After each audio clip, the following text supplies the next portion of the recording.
ಬೀದರ್ ನಲ್ಲಿರುವ ಗುರುದ್ವಾರಕ್ಕೆ ಭಾರತದ ಅತ್ಯಂತ ಇತಿಹಾಸವುಳ್ಳ 5ನೇ ಗುರುದ್ವಾರ ಅಂತ ಕರೀತಾರೆ. ಅದು ಯಾಕಂದ್ ನಿಮ್ಗೆ ಗೊತ್ತಾ? ಜೈ ಶ್ರೀರಾಮ್ರೆಲ್ಲ ಉತ್ತರ ಕರ್ನಾಟಕ ಮಂದಿಗ. ಇವತ್ ನಾ ಬಂದಿದ್ದು ಬೀದರ್ ಜಿಲ್ಲೆಯಲ್ಲಿರುವ ಗುರುನಾನಕ ಜೀರಾ ಸಾಹೇಬರ ಸಿಖ್ ದೇವಸ್ಥಾನಕ್ಕೆ. ಈ ಗುರುದ್ವಾರ ಹೈದರಾಬಾದ್ ಲಿಂದ 135 ಕಿಲೋಮೀಟರ್ ಆಯ್ತದ, ಗುಲ್ಬರ್ಗಲಿಂದ 115 ಕಿಲೋಮೀಟರ್ ಆಯ್ತದ, ಸೋಲಾಪುರ್ಲಿಂದ 195 ಕಿಲೋಮೀಟರ್ ಆಗ್ತದ. ಈ ಗುರುದ್ವಾರದ ಇತಿಹಾಸ ನೋಡುವುದಾದರೆ ಕ್ರಿಸ್ತ ಶಕ 1510ರಲ್ಲಿ ಗುರುನಾನಕ್ ಅವರು 2ನೇ ಮಿಷನ್ ಇದೆಯ ಪ್ರಕಾರ ಪ್ರವಾಸ ಮಾಡ್ತಿರ್ತಾರ.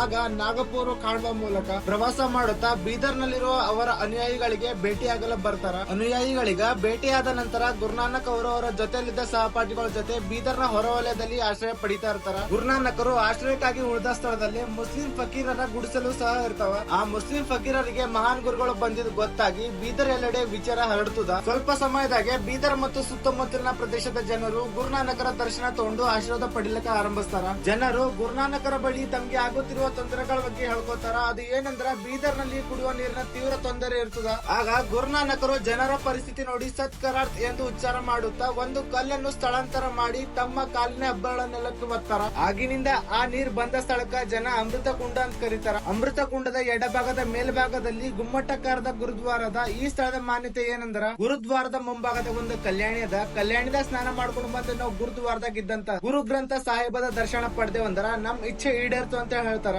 ಅದೇ ರೀತಿಯಾಗಿ ಈ ಗುರುದ್ವಾರದ ವಿಶೇಷತೆ ಹೇಳ್ಬೇಕಂದ್ರ ಇಲ್ಲಿ ಪ್ರಸಾದಕ ಲಂಗರ್ ಅಂತ ಕರೀತಾರ. ಇಲ್ಲಿನ ಲಂಗರ್ ಸೇವನೆ ಮಾಡ್ಬೇಕಂದ್ರ ನಮ್ಮ 2 ಕೈ ಚಾಚಿ ಪ್ರಸಾದ ಹಿಡಿಬೇಕು. ಅದು ಇಲ್ಲಿನ ಪದ್ಧತಿ ಅದ. ಬೀದರ್ದಾಗ ಏನದ ನೋಡ್ಲಕ್ ಅನ್ನೋರಿಗೆ ಈ ವಿಡಿಯೋ ಶೇರ್ ಮಾಡ್ರಿ. ಗುರುನಾನಕರ ಸಂಪೂರ್ಣ ಇತಿಹಾಸ ಬೇಕಂದ್ರ ಕಮೆಂಟ್ ಮಾಡ್ರಿ. ಅದ್ರ ಬಗ್ಗೆನೂ ವಿಡಿಯೋ ಮಾಡ್ತಾ. ಜೈ ಶ್ರೀರಾಮ್, ವಂದೇ ಮಾತರಂ.